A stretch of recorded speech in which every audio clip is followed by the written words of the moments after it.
Good morning, ladies and gents and girls, young girls. A few days ago, I was going through all my jewelry. I've been collecting jewelry, well, I'm 83, so I guess I've been collecting ever since I was in high school. And as I started sorting this jewelry, the memories flooded back, nostalgia, of all the different phases of jewelry according to the decades. And the history of all this is that about 5 or 10 years ago, I started separating my jewelry into plastic bags and labeling them mainly for posterity and for all my daughters to inherit one of these days. And as a child, all I remember about jewelry was my mother pinning little miraculous medals on all of us, my brothers and I, on our little undershirts, under our clothing. Even as babies, I remember my young brother Tommy wearing it. And then in high school, I don't remember too much jewelry. We wore uniforms in high school, so we weren't allowed to wear jewelry. But in college, I do remember, and that was in the 50s, the mid-50s to the 1959 when I graduated. And I do remember what was the big thing then. And in those days, it was the gold charm bracelets with all the charms. And you would collect them from your parents, would give them to you as gifts, from your boyfriends, or you'd pick them up. In those days, of course, gold wasn't quite as expensive. So I still have those charm bracelets. The other big thing in college was the Scarab Bracelet.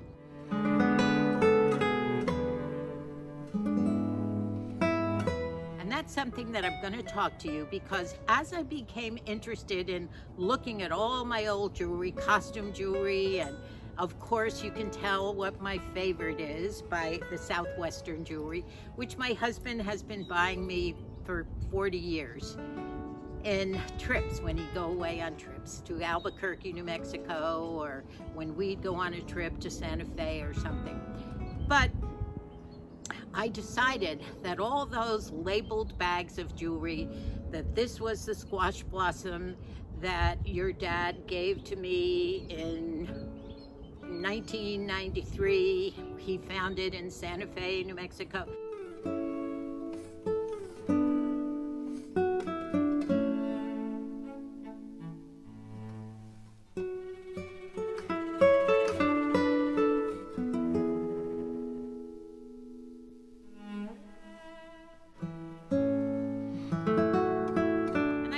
Dates and everything labeled what it was. I love also semi-precious stones, amber and cornelian and various stone type bracelets. I've always preferred chunky jewelry, mainly because my hands are not dainty. They've always been like this, and my look, I just prefer it. But I started to do some thinking.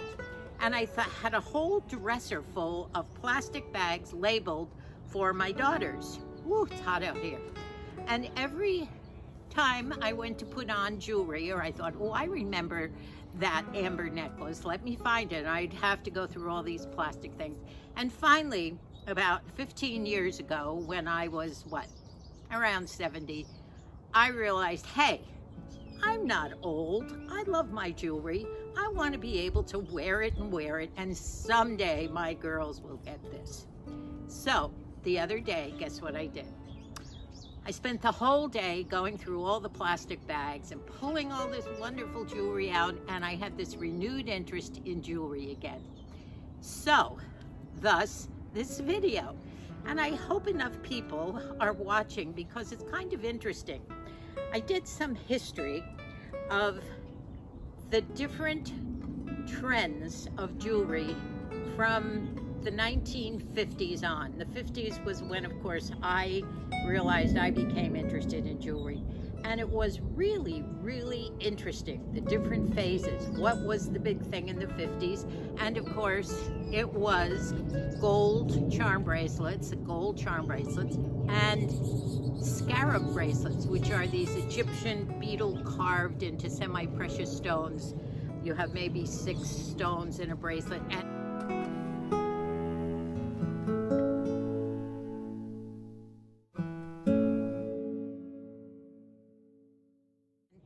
depending on how wealthy the girls were, and I was not one of them. I went to an all-girls college in upstate New York, and they would layer them on their arms. And that was the 50s. And then the 60s came, and I'm going to talk more about that in a little while. Hopefully it's going to be a little shadier here. And in the meantime, I did bring some of my jewelry out. This, as you can tell, or maybe you don't know about them, this is called a squash blossom, and it's Native American Southwestern jewelry.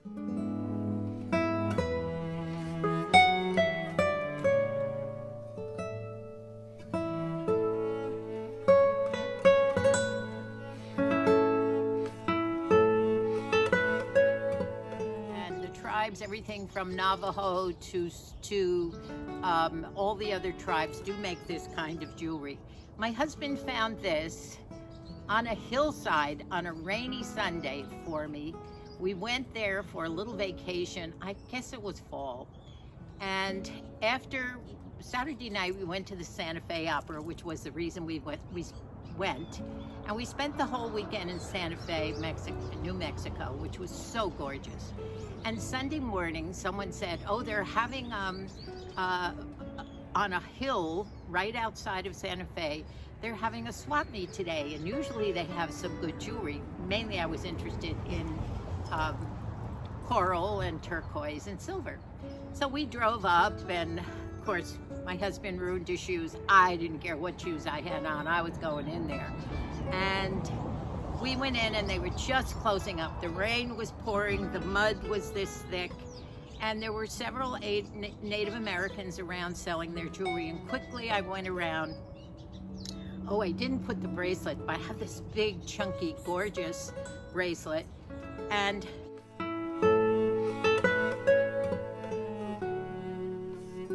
Bill found this. And I think it was a combination of just wanting to get out of there, these vendors, and wanting to sell something for the day, because obviously this particular swap meet or outdoor market was a bust because of the rain and the mud.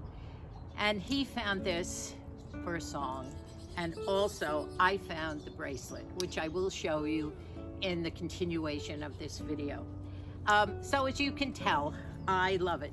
Now these are just my gold bangles that I've collected over 40, 50 years. Because of my arthritic knuckles and things, it was so hard to get them on. And I have a feeling they're gonna stay on my arm for a while. However, this is one more story, and then I'll go in and see when we'll finish this, maybe in the afternoon when there's more shade. I did see a picture in a magazine of a very elderly woman.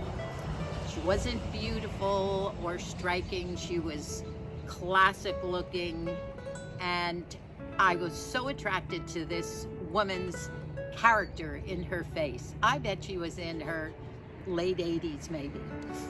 Kind of getting there myself. And the pose, she was obviously doing an ad for gold bangles, which have gotten extremely expensive. And she must have had this many and maybe 10 more on her arm. And she was posed in such a way that I guess I was more attracted to her than the bracelets, mainly because of the chutzpah that she had to wear these all the way up her arm, the character in her face. I could see into her beautiful eyes, and I thought, that woman must have a million stories to tell. So if you're in that age genre, 60s, 70s, 80s, don't underestimate yourself. We gals have stories, we have wisdom, insight, and we're gonna share it. So that's enough for right now. I will get to my jewelry collection a little bit later, and we'll go through all the decades from the 50s up to the present time as to what's trending, and I'm sure you will relate to this. So nostalgic. Going from what we wore, these little bracelets as children. I even have things that my my children gave me when they were little. I have things that they wore when they were little. And I think the nostalgia will come to you as we go through these decades, and you will say to yourself, I remember that, I had that. And I have a little bit of everything of all these decades. And I think you'll be surprised as we hit some of the decades, and you'll remember all this, trust me. All right, so we'll finish this up in a little while when it gets a little cooler. Right now, whew, you like my hat? I stuck one of my beetle pins on here that a dear friend gave me, and some Native American stones as a hatband. And I have some other ones that I'm gonna put on hats too. Okay, out of the sun.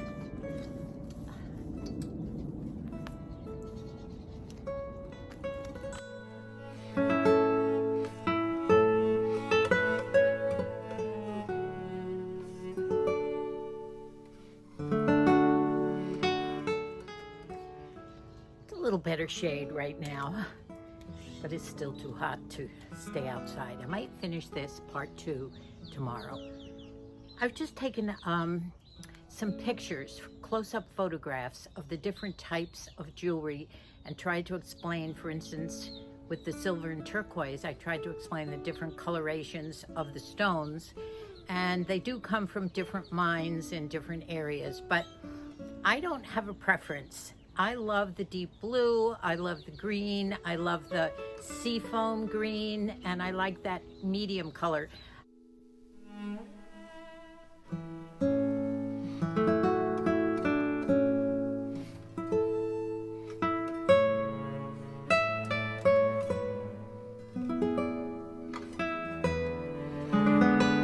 I even think you can put them all together.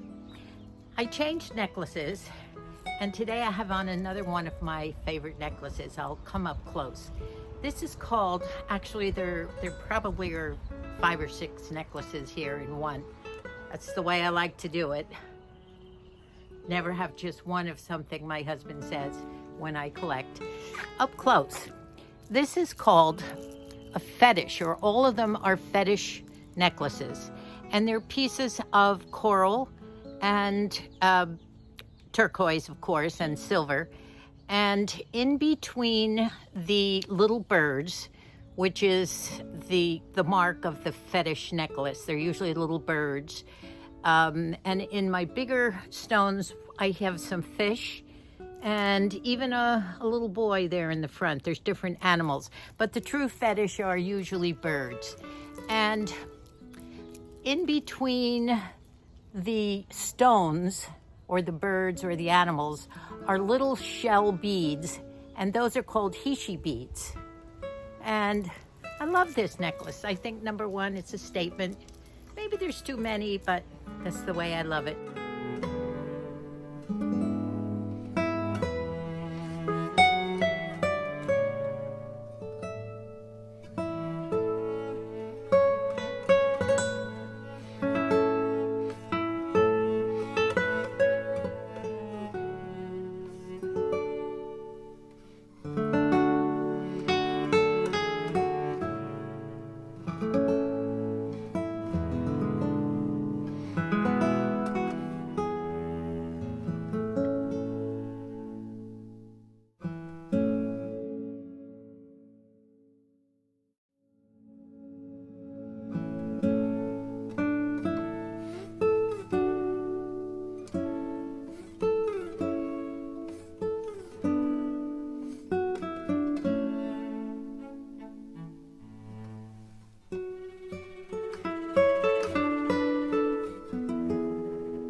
here is that bracelet I told you about that we got at the outdoor market with the beautiful big stones.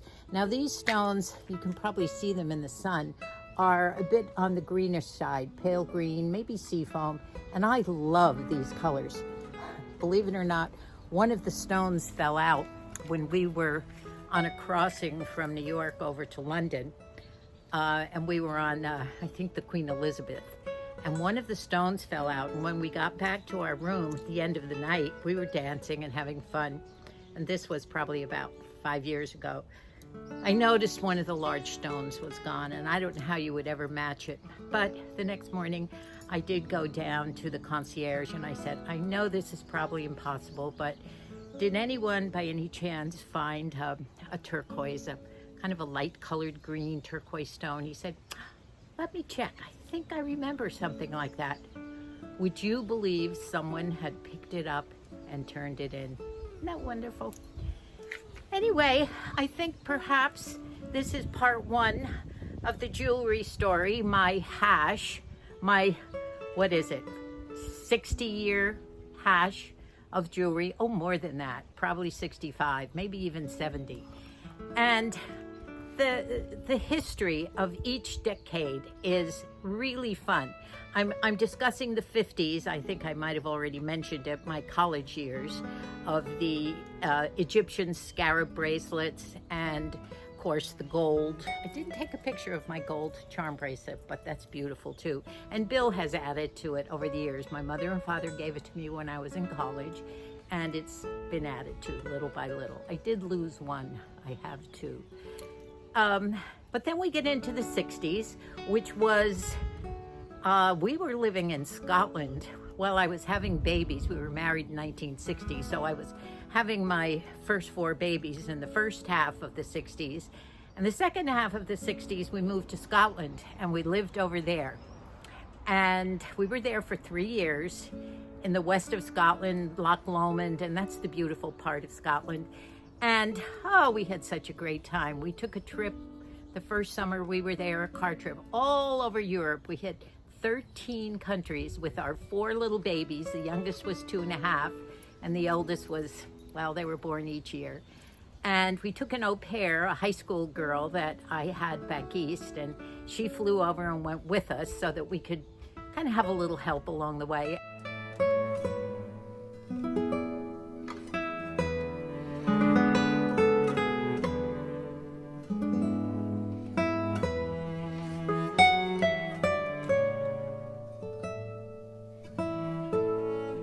And we put the car on trains, we put the car on a boat, and no one got sick the 28 days we were gone. It was wonderful. However, we did acquire some jewelry for me. We had our anniversary in Spain, and Bill bought me a beautiful lapis lazuli bracelet, and I've since found a ring and a few other things to go with that.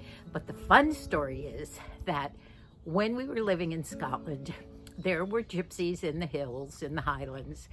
And as a matter of fact, a few gypsies would come around in their neighborhoods with babies in their arms, believe it or not, with heather, selling heather. And my husband was out on a trip, a guy trip with the guys one day out in the highlands. I think they were hiking or doing something. And they came across an old gypsy caravan. And Bill actually bought a couple of pieces of jewelry from these people in the caravan, and I still have them, and I will show you those later.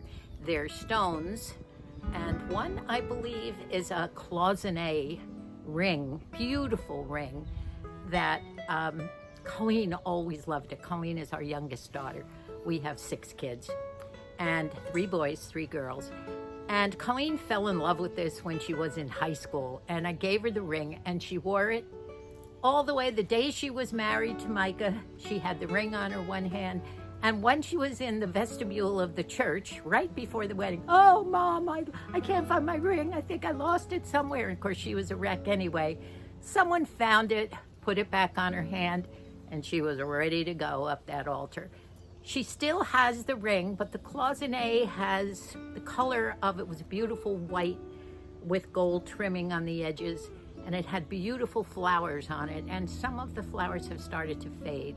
So I'm trying to find her new one. And you newbies and millennials, the story goes that you are in the market for this type of jewelry now. For some reason or other, you millennials like your handmade look to jewels. So pick up some Southwest jewelry. It's my fave.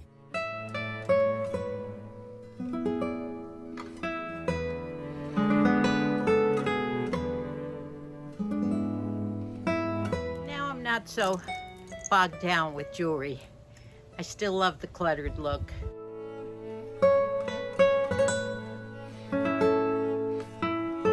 Anyway, this is amber, and I have amber in a variety of colors. I think my favorite color amber is probably the butter or buttercup, I believe they call it, and it's from a certain mine. I can't remember where, but I like the pale yellow amber, and I have a few necklaces in that. This one is just a piece that I found that I thought maybe I could make a necklace or something out of it. And this is, of course, strand is too small for the neck, and I don't know what kind of a neck you'd have to have. I have a no neck, but it's too big for a bracelet, but I want to reuse the beads. Now, amber comes in a lot of different colors. A lot of times you see the darkish amber with maybe a bug in the middle. Those are not, you see those in a lot of rings. And I have those because I like the color and I like them. They're less expensive than this color. Some of these are carnelian.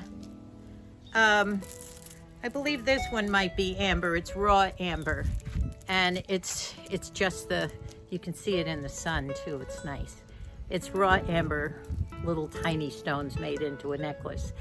But whether it's dark or light or what, I still love it no matter what color it is. And even if it doesn't turn into amber and I get something and I thought was amber and it's not, that's okay too, as long as I like it. I do like this ring. This ring is the butter color of amber, and it has the silver design, and I really like that with this.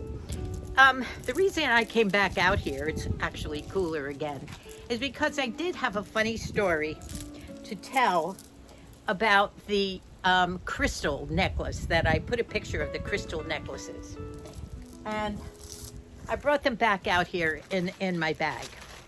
About 15, 16 years ago, has it been that long? Our oldest granddaughter, Bridget, got married. What a sweetheart. Bridget now has 3 daughters and married her high school sweetheart that she met at her very first dance as a freshman in high school. Wonderful, wonderful guy. But at any rate, obviously we went to Bridget's wedding, and I thought, what am I gonna wear? And I found this long black velvet dress, long sleeves, very classic, all black velvet. And I thought, well, what kind of jewelry am I gonna wear with it? And I forget where I got this idea, but I decided to make my own necklace.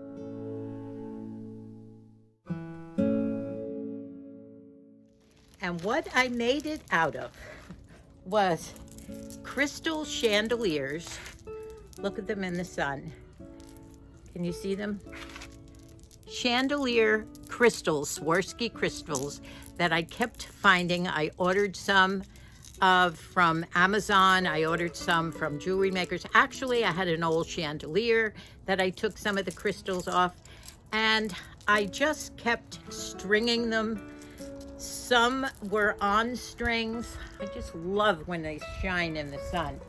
I even had some long ones. The problem with crystals, once you wear them, is they get so tangled that you probably couldn't wear them again, or it would take probably a month to untangle them.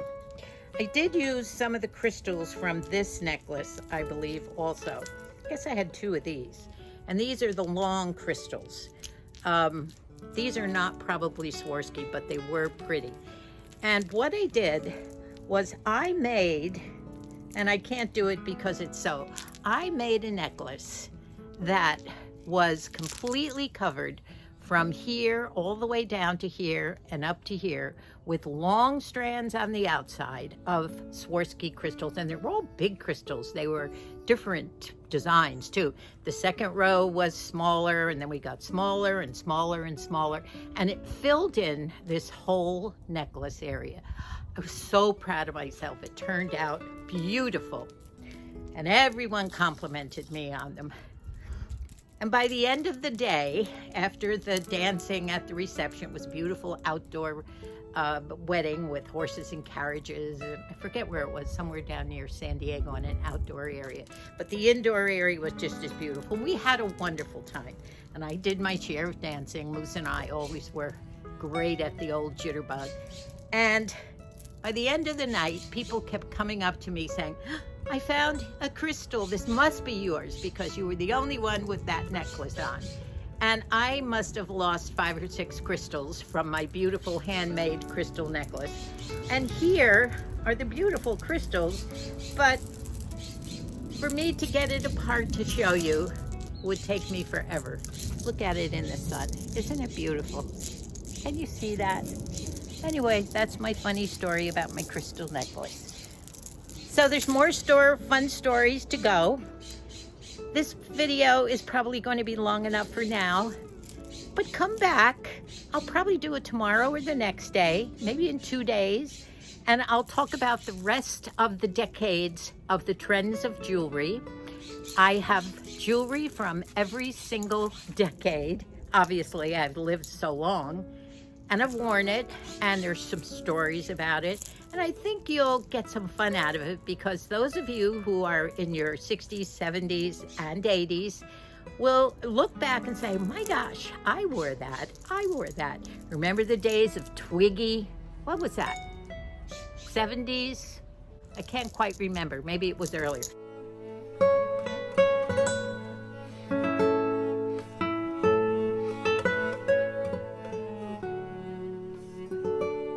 All wanted to be Twiggy, but she wore this outlandish mod bohemian.